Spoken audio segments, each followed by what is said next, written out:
so that I know where the transition is. So we're gonna do our top three old and new movies. Would you like to go first, or Yeah, just to kind of kick this off, we really changed our format this year because we realized that we were just getting angry all the time doing geek news stories. Um, yeah, like it wasn't fun anymore because it's not like we were actually changing anything. It's like if we're mostly just having a conversation with ourselves and our viewers, like why talk about what I don't know what Disney screwed up this week or what what somebody on Twitter said and oh they work for Bethesda, so I guess we have to hate all their games now. yeah, or the latest news on Ezra Miller or Jonathan Majors. Right. I was quite happy that we didn't have to report on how that Jonathan Majors thing turned out. Yeah, I am too. Yeesh. So, so since we've transitioned over to our something old, something new format, it's been much more fun. And like from where I sit, there are a lot of classic movies, especially for action-based genres that I've never gotten around to seeing. So it's been a very eye-opening experience for me just about what is out there. Yeah, and same with me because we've been watching quite a few older movies as well.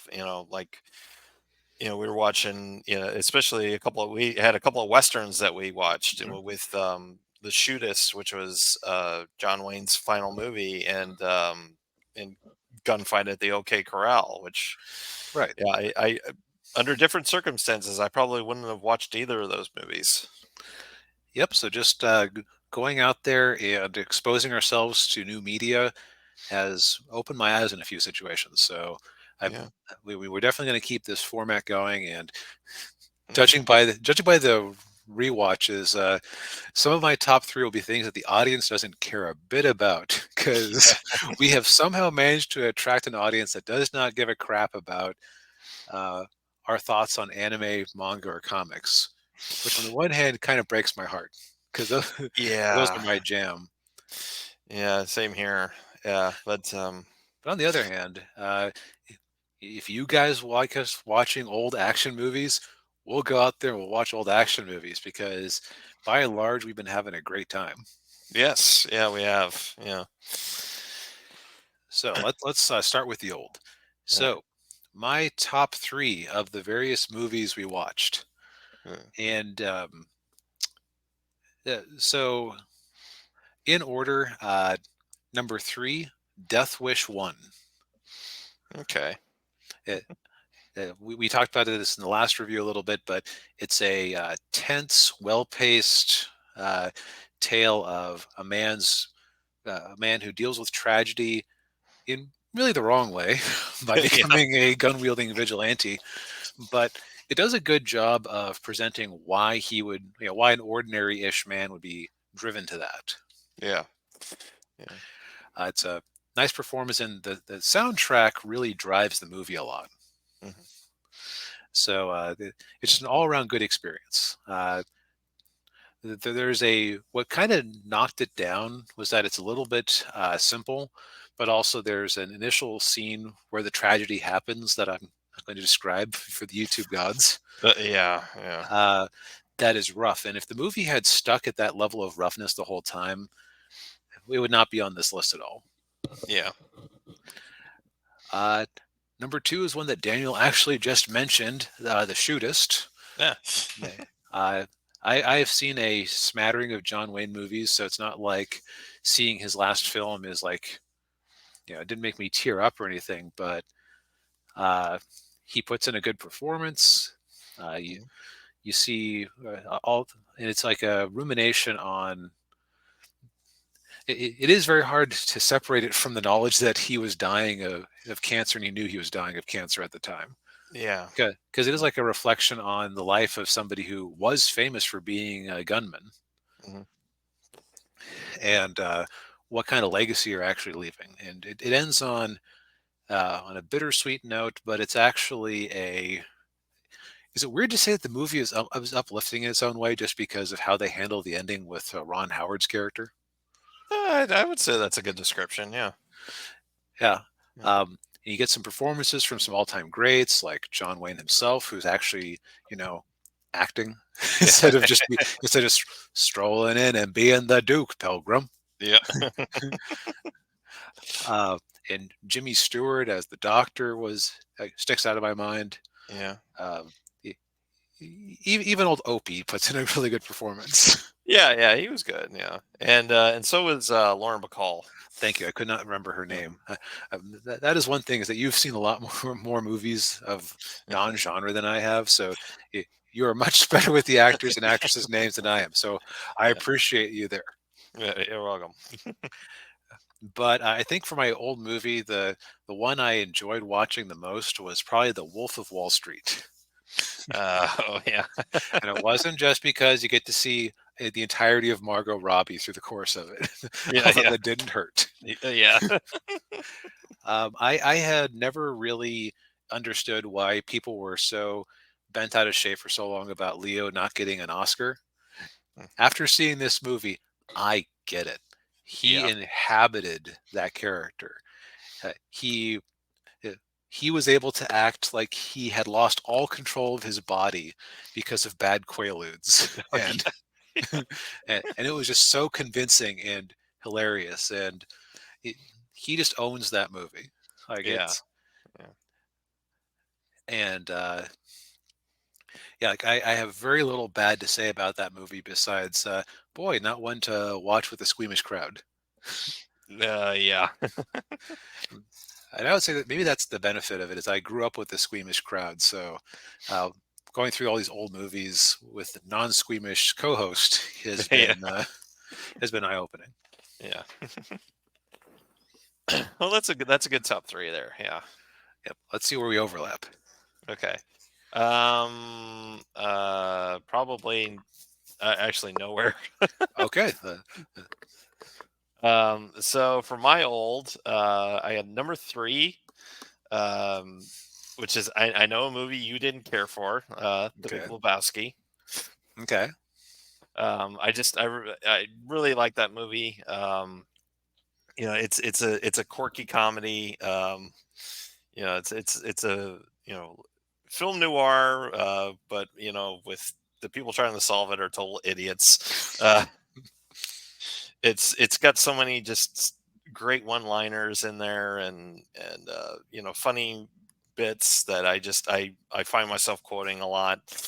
Um, Very quotable. yeah.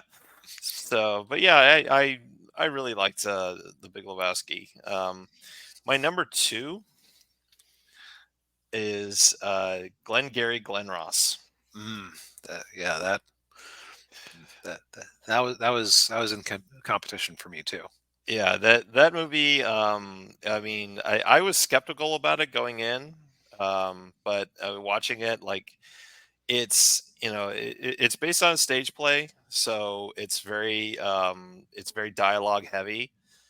Um, but you get a lot of great acting performances from pretty much basically everybody. Every actor in that movie really brought their A game. And it was just a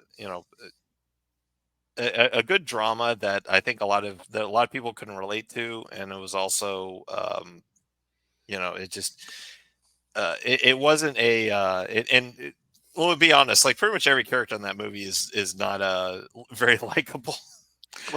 Yeah, you kind of feel for Kevin Spacey's character just because Yeah, uh, because he's he's putting up so with these.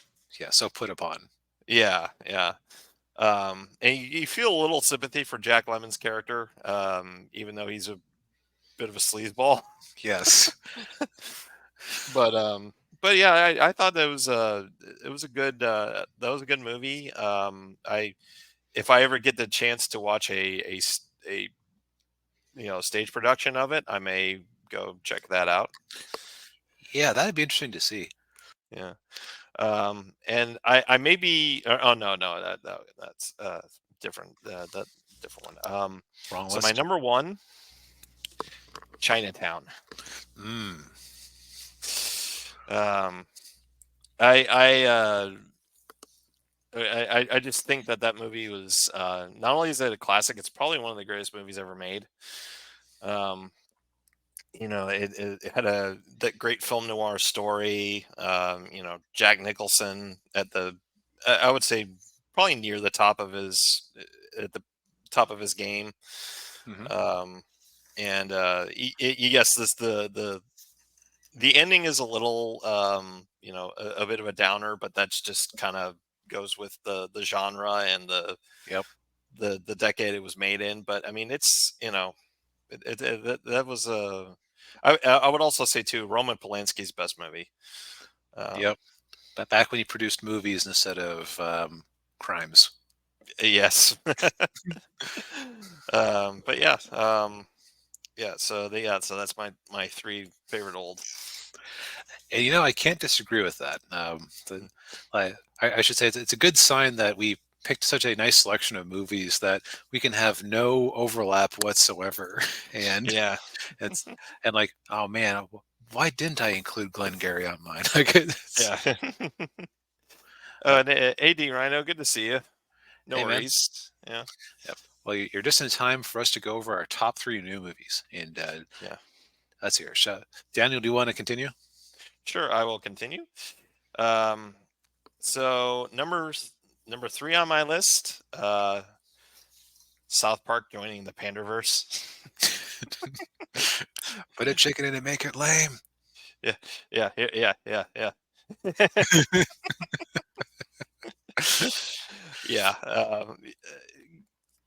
yeah. Not a whole lot for me to, not a lot to say about that. I mean, it spoke to me, and I think it spoke to both of us. Definitely enjoyed the satire of that. Um, Number two, for me is another comedy, Old Dads. Mm, Yeah, good,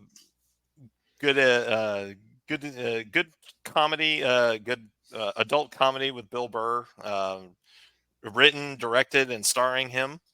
Um, where he, again, another satirical look at our world through the eyes of a middle aged guy, and having to having to deal with a lot of BS, and yep. not in a sometimes not in a very healthy way. No, explicitly not in a very healthy way. Yeah. uh, and um, and number one might be a little bit of a cheat because I think we watched this movie before we changed our format. Um, It's allowed. If we watched it in year 2023, it's on the table. okay, my number one new movie, Guardians 3. Mm, Um, I really enjoyed that movie. I know. I mean, yeah, they kind of messed with Adam Warlock, in a not so good way. But overall, I enjoyed that movie. It was a good swan song for the Guardians of the Galaxy, and a good send off for them, and for James Gunn doing those movies, and you know and I mean, when you get down to it, Adam Warlock being screwed up is like one of the less offensive Marvel characters you could screw up. Because like Adam Warlock's whole purpose in the comics, as far as I'm concerned, is uh, for Jim Starlin to write scenes where Adam Warlock is being Jesus and um, talking with Thanos being Satan, basically. And uh, yeah, yeah. um, so with Thanos already dead by the time you introduce Adam Warlock, it's like, okay, his original purpose is, make him goofy Superman. Yeah.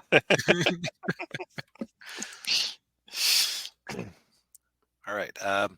So my top three. Yeah. Um, in my third position, I'm also putting South Park joining the Panderverse. Oh, okay. It's not just for like haha they made fun of Kathleen Kennedy. Um, I actually thought that the B plot with Randy hit a little bit harder as Yeah. somebody who isn't the most handy. Yeah. Like, oh yeah, I mean, if I had to change a tire with no assistance or ability to look up a guide, I'd be kind of screwed. Yeah. Especially because I don't have a spare tire. Yeah. So that one hit close to home. Made me really, actually made me think about things a little bit. Yeah. Uh, but it's just a solid South Park special, much better than the one I reviewed last week. Hmm. Um, my number two, yes, okay, audience, I know you don't care about this, so you can just zone out for a minute. Uh, is the anime Free Run. I Uh, almost put Free Run on mine. Yeah. Free Run Beyond the Journey's End. It is a story about basically a classic group of four adventurers in an RPG, and you have this distant elf woman who, from her perspective, the 10 years that she and her friends spent fighting the Demon King didn't mean anything.